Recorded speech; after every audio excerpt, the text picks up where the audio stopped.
Welcome to Nellai happy kitchen. பிரியாணியோடு சேர்த்து சாப்பிடக்கூடிய பிரியாணி கத்திரிக்காய் தான் இன்றைக்கி பண்ண போகிறோம். அது எப்படி பண்ணலான்னு பார்க்கலாம் வாங்க. அதுக்கு முன்னாடி சேனலை சப்ஸ்கிரைப் பண்ணலாம், மறக்காமல் சப்ஸ்கிரைப் பண்ணிவிட்டு பாருங்கள். எண்ணெய் கத்திரிக்காய் பண்ணுறதுக்கு தயிர் 2 டேபிள் ஸ்பூன், எள்ளு 2 டேபிள் ஸ்பூன், வெள்ளை எள்ளு தான் எடுத்திருக்கேன். நீங்கள் கருப்பு எள் கூட யூஸ் பண்ணிக்கலாம். வேர்க்கடலை 2 டேபிள் ஸ்பூன், இஞ்சி பூண்டு பேஸ்ட் 1 டேபிள் ஸ்பூன், 2 பச்சை மிளகா, பெரிய வெங்காயம் ஒன்று நீல வாக்கில் கட் பண்ணி எடுத்து வச்சுருக்கேன். மல்லி இலையும் கருவேப்பிலையும் தேவைக்கேற்ப, 2 தக்காளியை பேஸ்ட்டாக அரைச்சி எடுத்து வச்சுருக்கேன். ஒரு சின்ன நெல்லிக்காய் அளவுக்கு புளி எடுத்து நல்லா கரைச்சி எடுத்து வச்சுருக்கேன். இந்த பிரியாணி கத்திரிக்காய் பண்ணுறதுக்கு நான் வெள்ளை கத்திரிக்காய் யூஸ் பண்ணுறேன். 1/2 கிலோ அளவுக்கு எடுத்திருக்கேன். கத்திரிக்காவை 4 கீரி தண்ணியில் போட்டு எடுத்து வச்சுருக்கேன். இப்போ பிரியாணி கத்திரிக்காய் பண்ண ஸ்டார்ட் பண்ணிடலாம். பேனில் 1 டேபிள் ஸ்பூன் அளவுக்கு எண்ணெய் சேர்த்துட்டு கத்திரிக்காய் எல்லாத்தையும் நல்லா ஃப்ரை பண்ணி எடுத்துக்கலாம்.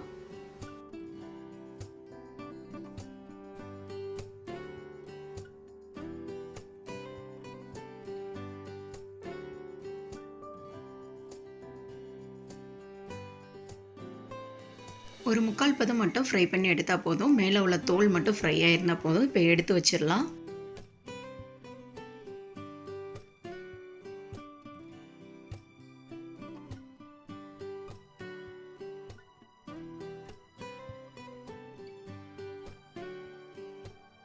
பேனில் வேர்க்கடலை சேர்த்து லைட்டாக ட்ரை ரோஸ்ட் பண்ணி எடுத்துக்கலாம்.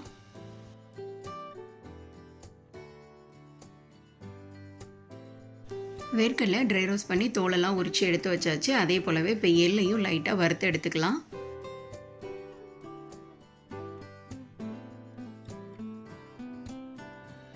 வறுத்து வச்சுருக்க எள்ளையும் வேர்க்கடலையும் ஒரு மிக்சர் ஜாரில் சேர்த்துட்டு அரைச்சி எடுத்துக்கலாம். இதை ரொம்ப பவுடர் அரைக்காமல் கொஞ்சம் கொரகொரப்பாக அரைச்சி எடுத்துக்கலாம். இப்போ கத்திரிக்காய் ஃப்ரை பண்ண அதே எண்ணெயில் 4 துண்டு பட்டை, 4 கிராம்பு, 3 ஏலக்காய் சேர்த்துடலாம்.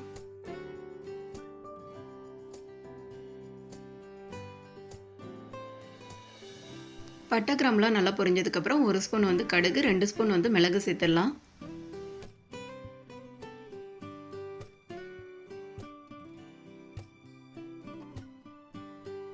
பெருஞ்சீரகம் 1 ஸ்பூன், அதாவது சோம்பு 1 ஸ்பூன் சேர்த்துடலாம். வெந்தயம் 1/4 ஸ்பூன் அளவுக்கு சேர்த்துக்கலாம். இது எல்லாமே நல்லா பொரிஞ்சதுக்கப்புறம் நறுக்கி வச்சுருக்க வெங்காயம் சேர்த்துடலாம்.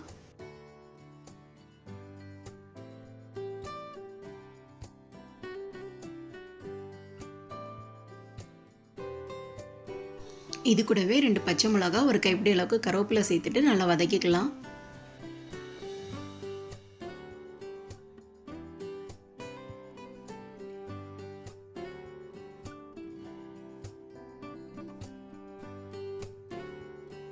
வெங்காயம் கொஞ்சம் வதங்கிட்டு இப்போ இஞ்சி பூண்டு பேஸ்ட் சேர்த்துடலாம்.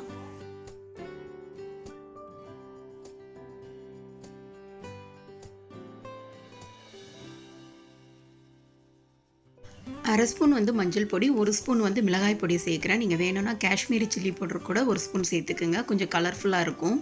2 ஸ்பூன் மல்லிப்பொடி. இது எல்லாத்தையும் சேர்த்துட்டு நல்லா மிக்ஸ் பண்ணி விட்டுடலாம்.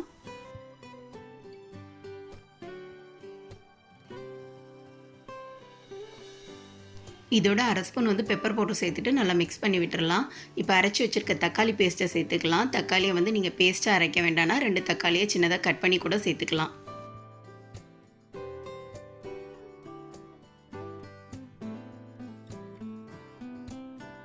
தக்காளியோட பச்சை வாசனைலாம் போய் நல்லா வதங்கி வந்ததுக்கப்புறம் இப்போ தயிர் சேர்த்துடலாம்.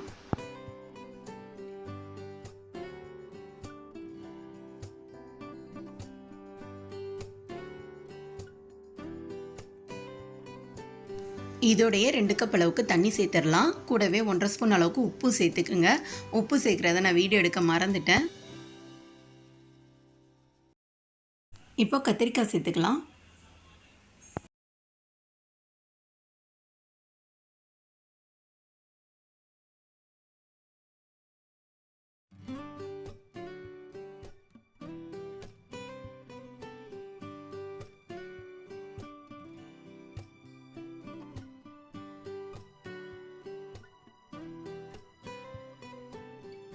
மசாலாவோட பச்சை வாசனைலாம் போய் எண்ணெய் பிரிய ஆரம்பிச்சிருக்கு. இப்போ மூடி போட்டு கொஞ்ச நேரம் வேக வச்சு எடுத்துக்கலாம்.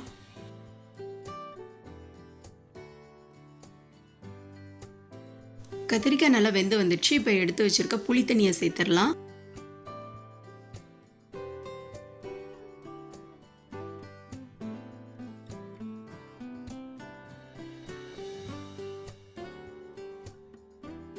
மசாலா நல்லா இறங்கி கத்திரிக்காய் நல்லா வெந்து வந்துடுச்சு. இப்போ ஏற்கனவே பொடி பண்ணி வச்சுருக்க எள்ளு வேர்க்கடலை பொடியை சேர்த்துடலாம்.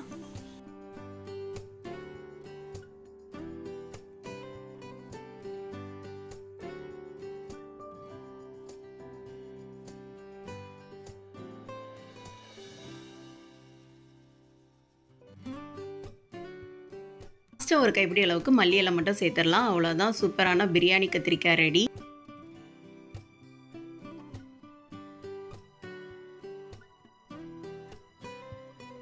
நீங்களும் இதை வீட்டில் ட்ரை பண்ணி பார்த்துட்டு எப்படி இருக்குன்னு கமெண்டில் சொல்லுங்கள். நம்ம சேனலில் வர வீடியோஸ் உங்களுக்கு பிடிச்சிருந்ததுன்னா மறக்காமல் சப்ஸ்கிரைப் பண்ணிவிட்டு பாருங்கள்.